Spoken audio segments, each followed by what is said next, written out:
This week on the Brody File, one-on-one with the man who very well could be the next president of the United States, Wisconsin Governor Scott Walker. If the good Lord said to me, hey Scott, be governor, serve 2 terms and move on, and I've got some other calling for you in life, I'd be perfectly satisfied with that. Also, a breakdown of the 2016 presidential hopefuls. Plus, Jenny in the B Block is back. That's right, she's talking one-on-one with President Obama's man of faith inside the White House. This is an eternal race that we're in. It's not defined by any one issue, any one policy concern. It's about walking a very long walk with an eternal God. And you're going to meet Kid President, and he's got some good advice. 20 things we should say more often. Number 20, thank you. And not just on Thanksgiving, every day. We're thankful you're with us. The Brody File Show on Across America.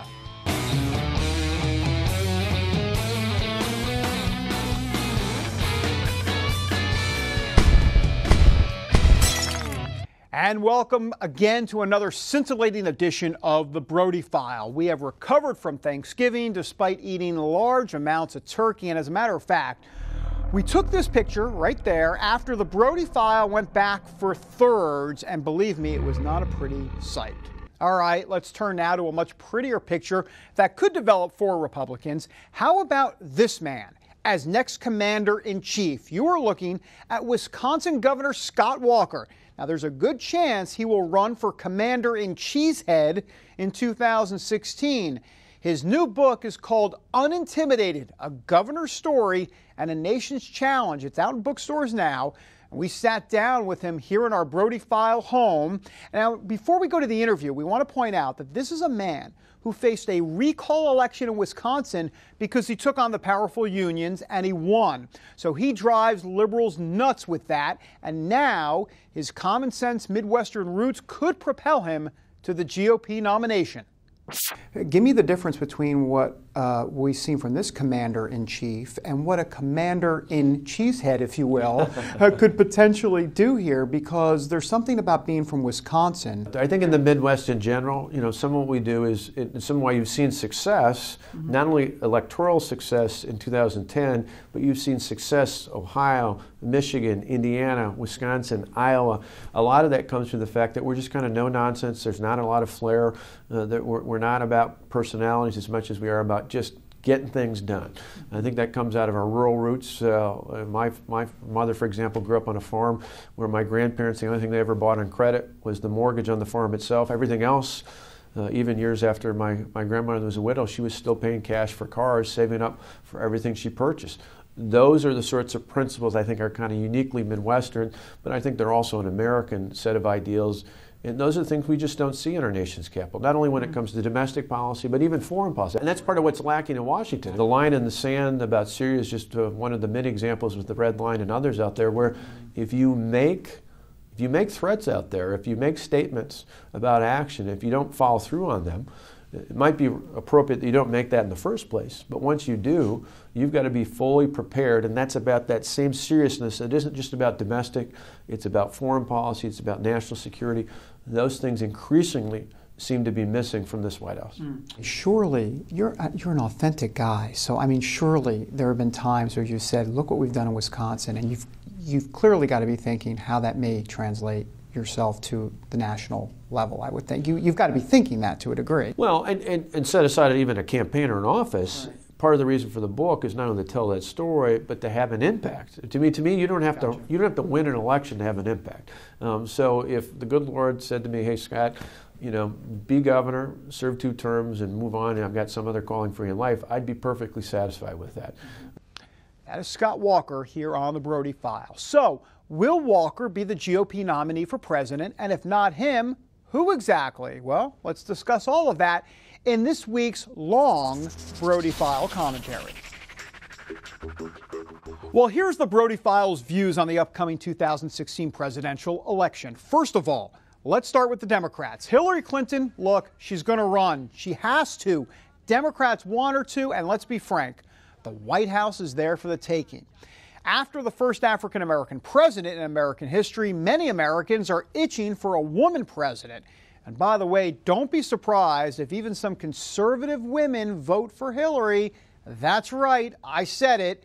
They want a woman president that bad. On the Republican side, the Brody file sees the top contenders as follows: Scott Walker, like we talked about, Chris Christie, Marco Rubio, and Mike Huckabee. That's right, I said it. I said the name, Mike Huckabee. You know, Huckabee just recently decided not to renew his radio show contract, and we also know that he's talking to people about another presidential run. He's very likable, he's competent, he's a former governor. He'd be a threat to win. Now remember, this great answer from Huckabee in 2008 in the presidential debate. Here is some vintage Huckabee. The question was, from the viewer, was, what would Jesus do? Would Jesus support the death penalty? Jesus was too smart to ever run for public office, Anderson. That's what Jesus... You know, plus we should also add that Huckabee has already been vetted on the national level, and that is a big plus. All right, now on to Governor Chris Christie. He's going to be the popular choice of the GOP establishment, blah, blah, blah. And while he'll come under fire from the Tea Party, he has got a pretty darn conservative record that he can run on. Plus, his no-nonsense, straight-talking demeanor is a plus as well. However, it can also be a negative when he doesn't control his emotions very well. For example, he can't have these type of moments that have haunted him in the past. You want to hear the answer or no? Do you want to hear the answer or don't you? Because I'm not going to put... I've heard you. Okay, next question. Go ahead. Yes, sir. And let me tell you something.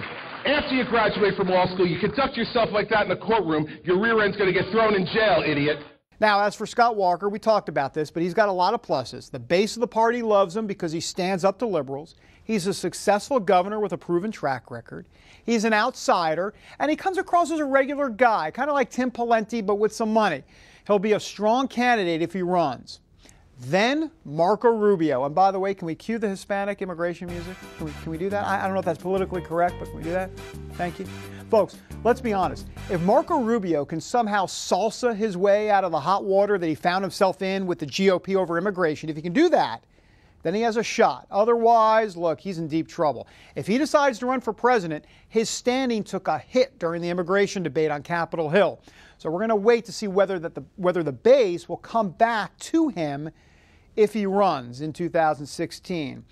That is no sure thing, but boy, I got to tell you something. Rubio does have the tools to make a successful run for the presidency because he's smart and he's a great communicator. And these are two crucial elements that you need to be successful at the national level. Oh, by the way, don't worry. I didn't forget about Ted Cruz, Rand Paul, both of them. I didn't forget about them. They are potential experiments. They're still percolating. That's where they are right now. Too early to tell whether they will have real sustainability. All right, when we come back, Jenny in the B Block goes one-on-one with the president's man of faith. We're back in a moment. Do you have an idea for an invention or a new product? Brian and Alice Jagosh, the inventors of the halftime drill driver, did. They invented a power drill attachment that lets you drill, flip, and drive in seconds. Brian and Alice licensed their invention to the company that brought you the Snuggie, and it's now selling in major retailers nationwide. Look for the Invent Help Caveman on the package.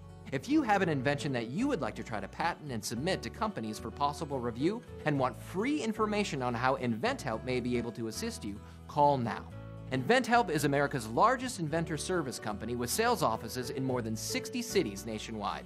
Call Invent Help today for free information. Our clients made a financial gain with their invention, but this is just their individual result. Brian and Alice's experience is not typical, as only a very small number of inventions are licensed or sold in stores. For your free inventors information, call 1-800-559-8567. That's 1-800-559-8567. If you had a choice between going bald and a full head of hair, which would you choose? Advances in medical science have resulted in the world's first and only permanent solution to hair loss. Yes!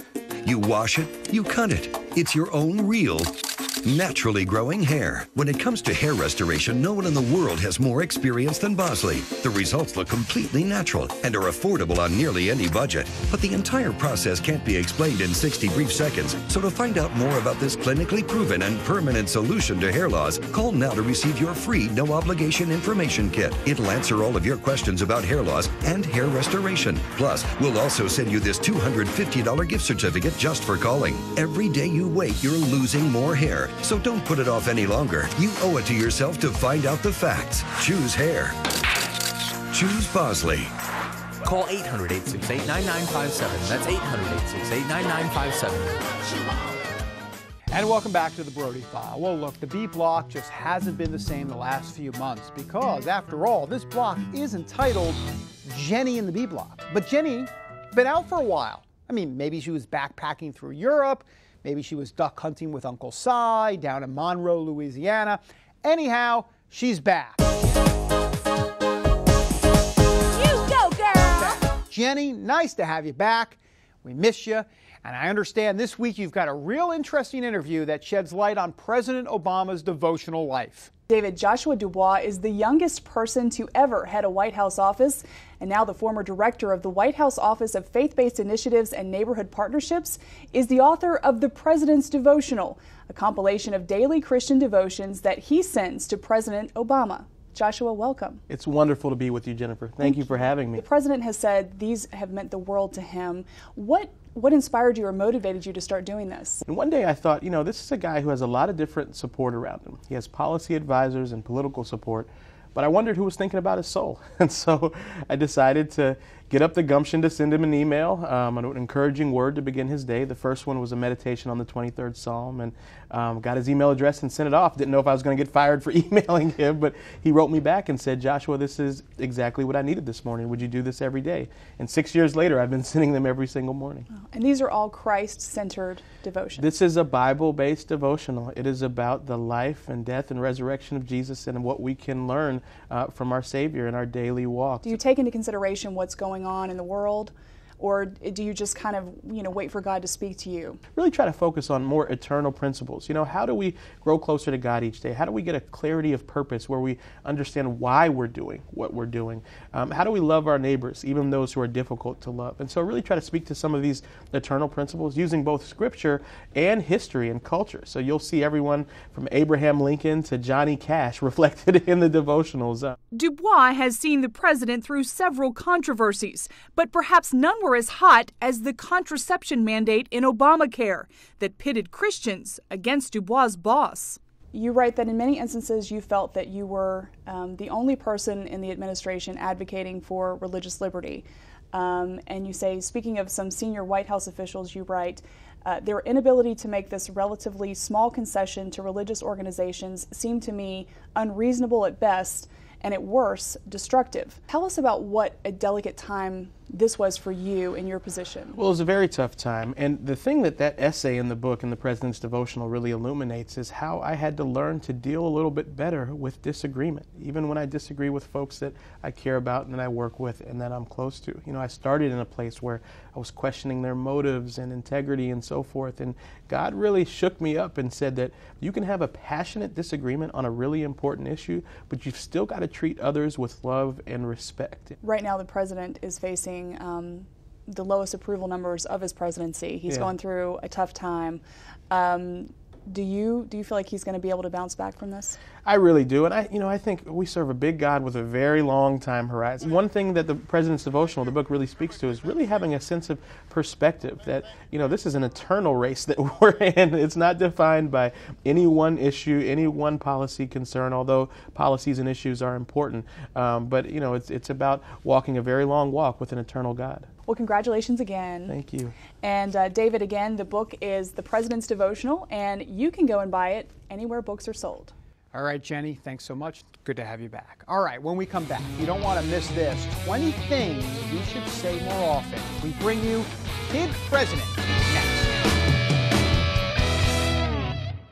Announcing an important breakthrough in healthcare that can benefit everyone. If you or anyone you love needs affordable health insurance, regardless of a pre-existing medical condition, call Quick Insurance 123 today and get the immediate relief you deserve. Quick Insurance 123 was created to provide affordable health insurance to all uninsured Americans, with or without pre-existing conditions. This is not a discount card. This is a real insurance program that lets you choose from many affordable health plans, with access to doctors, hospitals, emergency services, and more. So call the number on your screen now and get the health coverage you need, just for calling. As a special bonus, we'll send you a free prescription savings card that could save you up to 85% on your prescriptions. That's right, you could save up to 85% on your prescriptions, just for calling. Call Quick Insurance 123 to find out how you can get affordable health insurance and receive your free prescription savings card, just for calling. Don't wait. Getting a free quote is as easy as 1, 2, 3. Call today. And welcome back to the Brody File, everybody. Well, look, normally we won't run a whole big video clip of something unless we really think it's special. Well, get ready for special. Meet a young boy who goes by the name Kid President. We found this video on GodTube, and we were entirely amused and touched because this young man has some great advice for every president, politician, and person in the world. Have a look. 20 things we should say more often. Number 20, thank you. Number 19, excuse me. Number 18, here's a surprise corn dog that I bought you because you're my friend. This is a good idea. Corn dog for you, corn dog for you, corn dog for you. Number 17, I'm sorry. Number 16, I forgive you. Number 15, you can do it. But don't say it if it's something I can't do. Number 14, another thing that we should say more often, I have barbecue sauce in my shirt too. Number 13, please. Number 12, everything is going to be okay. Number 11, oh, you got me a corn dog too? You shouldn't have, buddy. Number 10, I don't know. I know a lot of people who need to say that. My sister. Number 9, you're so awesome I named my dog after you. Wait. That could hurt someone's feelings. I mean boat. I named my boat after you. Wait, who even have a boat? You're so awesome, I legally changed my name to yours. Wait, that's super creepy. Just tell people they're awesome and mean it. Number 8, hello person that I never met before. Here's a high five. Number 7, my sports team is not always the best sports team. Number 6, nothing. Sometimes that's the best thing you can say. Number 5. Doesn't mean anything, but it's just really funny. Number 4. I disagree with you, but I still like you as a person who is a human being, and I'll treat you like that. Because if I didn't, it would make everything bad, and that's what lots of people do, and it's lame. Whew, I need a water break, y'all. Number 3. Sometimes you just gotta scream. Number 2, life is tough, but so are you. Sometimes we all need to be reminded to keep going. Number 1, something nice, anything. If you can't think of anything nice to say, you're not thinking hard enough. So what about you? What do you think people should say more often? Some great advice from Kid President. All right, next, Alan West Unplugged. A former congressman sits down with the Brody File and has a thing or two to say about this president. We're back in a moment. Attention sleep apnea patients. Are you tired of the expense and hassle of getting your CPAP and BiPAP supplies? Are you fed up with dealing with ill-fitting, leaking, or worn-out masks and straps? Are you worried about the effects that unsanitary tubes, cushions, and filters have on your health? If you said yes to any of these questions, Allied Medical Supply Network has the solution to your problems. You could qualify to have your supplies regularly delivered right to your door at little or no cost to you. That's right, no more inconvenience, no worn-out masks and straps, no more unsanitary equipment, just restful sleep. Call Allied Medical Supply Network today to determine if you may qualify to receive your fresh, brand-name supplies at little or no cost. Don't delay. Call us now to see if you are eligible to save money on regular delivery of your CPAP and BiPAP supplies. Call 1-800-815-9947. That's 1-800-815-9947. Or go to cpapsupplyhelpline.com. Millions of Americans with an ostomy live their lives to the fullest every day. And over the last 10 years, thousands have chosen Liberator Medical as their caring and reliable resource for ostomy supplies. Liberator Medical is a nationally accredited Medicare, Medicaid, and insurance provider, so we can handle all your Medicare, Medicaid, and insurance paperwork and billing. And Liberator Medical has been chosen as a preferred supplier by all the leading ostomy manufacturers, including Coloplast, Hollister, Convatec, and Generics. We supply all these leading ostomy brands so you can always get the ostomy supplies and accessories you want and trust. And all of our ostomy care specialists are product certified by the manufacturers. Shipping is free and discreetly delivered right to your door. Unhappy with your present ostomy supplier? Call Liberator Medical and ask about our free ostomy sampling program. We also offer catheters and urological supplies. Call 1-800-513-3076. That's 1-800-513-3076. And we're back here on Who Wants to Be a Millionaire? That's the Brody File. We're not giving away money, just a bunch of Christian love. Now, one guy who loves to give advice is Colonel Allen West. The former congressman from Florida never holds back. Ho-ho! He may be out of Congress for the time being, but he has always got something to say. He heads up the Allen West Foundation now. It's an organization that tries to educate and inspire the next generation of conservative, minority, and veteran leaders. Well, recently we spent some time with the Colonel at the Values Voters Summit, and here is some of that very informative and entertaining interview. Colonel, thanks so much for doing this. Dave, it's always a pleasure. I appreciate it. Hey, look, let's start with, I have to get your take on what's going on in Washington. Sure. With, I like to call it kindergarten class here. Yeah, you know, yeah.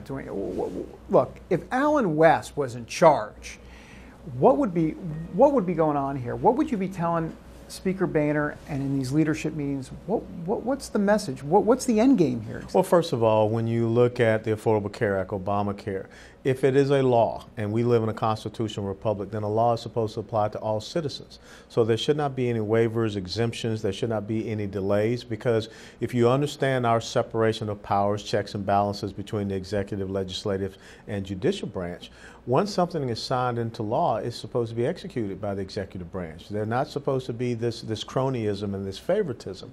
If you want to change a law, it has to come back to the legislative branch, to the House, and then also to the Senate. So right now, we are in complete violation of our fundamental principles and the Constitution. So I would say to the President very simply, Mr. President, this is not a law. Now, if you want to, give the individual the same type of delay that you've given the employer, then that's fine. But we got to level the playing field, and that means it has to apply to everyone. And when you start talking about our debt, sooner or later we got to get this thing under control. I don't know what type of school of mathematics the president went to when he said increasing the debt limit does not increase your debt. It absolutely does, and we've gone from 10.67 trillion to 17 trillion. The president could end up having accumulated more debt in his time as president than all previous presidents, which is astonishing. So we've got to talk about tax reform. We've got to talk about regulatory reform. I am curious what you make of like networks like the Al Jazeera network and what kind of, a lot of people call it propaganda. It is. Well, talk to me about that. Well, I'm very concerned that, I understand our desire and our benevolence and our sense of freedoms, but also we have to have a sense of American exceptionalism that says we're not going to allow you to come into our country and propagandize against us. And when you look at Qatar and the type of people that they support, they're the biggest funders of the Muslim Brotherhood. They're the biggest funders of the opposition groups in Syria that are Al-Qaeda and Muslim Brotherhood affiliated as well. So now they have a network station, and they're not going to be successful, but they have plenty of money to continue to throw at this thing, and so they'll stay on the air. But we should not have, that would be just the same as we allowed, Hitler and the Nazis to have a radio station or a TV station in the United States of America, or, the Emperor of Japan to have a TV station or radio station be broadcasting into the United States of America. I'm curious, two last questions. I'm wondering about the future for the Republican Party. I kind of liken it to kind of an intervention, like, the Republican Party is kind of like, somewhat to a degree, an alcoholic. They're kind of addicted to they got addicted to a lot of that spending and Sure. some of that stuff. And now the Tea Party's trying to intervene here and say, hey, hold on for a minute. What is your sense about where this is going ultimately Well, here? I think the Republican Party has to understand you cannot win by being a lesser version of the other side. if we remember Ronald Reagan's famed CPAC speech, I believe right here in this hotel, where he talked about, painting in the bold colors and not the, pretty pastels. You've got to show a complete contrast between, who they are, their principles on, the liberal, progressive, socialist side, and what we want to represent. Because if you try to, blur those lines, you confuse yourself and you confuse the American people. Ronald Reagan gave a clear contrast between his vision for America and that of Jimmy Carter. And until we get some individuals that will run or be in the House or be in the Senate that present that type of clear delineation, we're going to continue to have these problems. Well, that's a perfect transition to my last question. What about, there are a lot of millions of Americans, constitutional conservatives, that want to know about your potential future plans. They want to see you run for Senate, Well, I have always, there's a great little Southern maxim that says, write your plans in pencil and give God the eraser. So, I know whatever plans God has for me, or, plans for me to prosper, as it says in Jeremiah 29:11. So I will be obedient to His will, and that's the most important thing. And it's very humbling that the American people would, want me to be in Senate or, serve at even a higher level in this country. But I have to make sure that I'm doing what God would have me to do. Let me ask you straight up, you're a straight up guy. If Marco Rubio decides to run for president, you consider that Senate seat? Yeah, I would consider the Senate seat. I would definitely consider, running statewide in Florida. I think that, we have a good enough appeal and we have a good enough name and face recognition to be successful in doing that. All the best, sir. Thanks. Thank you so much, David. That is Alan West here on the Brody File. We're back in a moment with the Oy Vey Moment of the Week. Hi, my name is Breda. I'm just your typical 9-year-old. I love singing, dancing, reading, discovering the simple truth. My grandpa says you're never too young or old to learn the value of a dollar. He taught me the true value of this paper dollar. You see this little gold coin? It says $1 on it. But guess what? That was a long time ago. Today, this gold dollar is worth over 100 paper dollars. This paper dollar is now only worth 1 penny compared to America's former money, the gold dollar. My grandpa says the only money worth saving today is real money, gold or silver coins. He's pretty smart. How our paper dollars lost their value, he says. It's all explained in a new book, The Great Debasement. It's easy and fun to read. If you call the number on the screen, I will send you a copy totally free. Next time, I will explain the simple truth about money. And welcome back to the Brody File. Well, before we leave you, we want to confess something. The Brody File likes to eat. You put it in front of us, we're chowing down. However, we do have our limits. We really do. And that leads us to this week's Oy Vey Moment of the Week.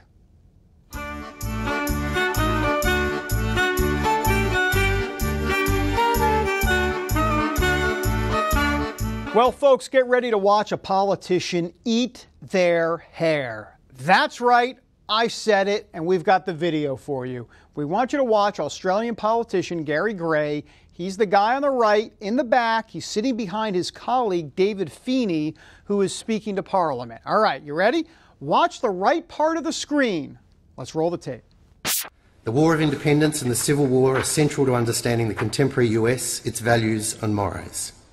For the United Kingdom, its history is an empire upon which the sun never set. For France, the French Revolution, Napoleon and the bloody sacrifice of World War I. Time again for the Brody File instant replay. Can we go there? What's he doing there, folks? Is he eating his hair? Right? I mean, that's what he's doing. Or is that a Cheeto crumb in there?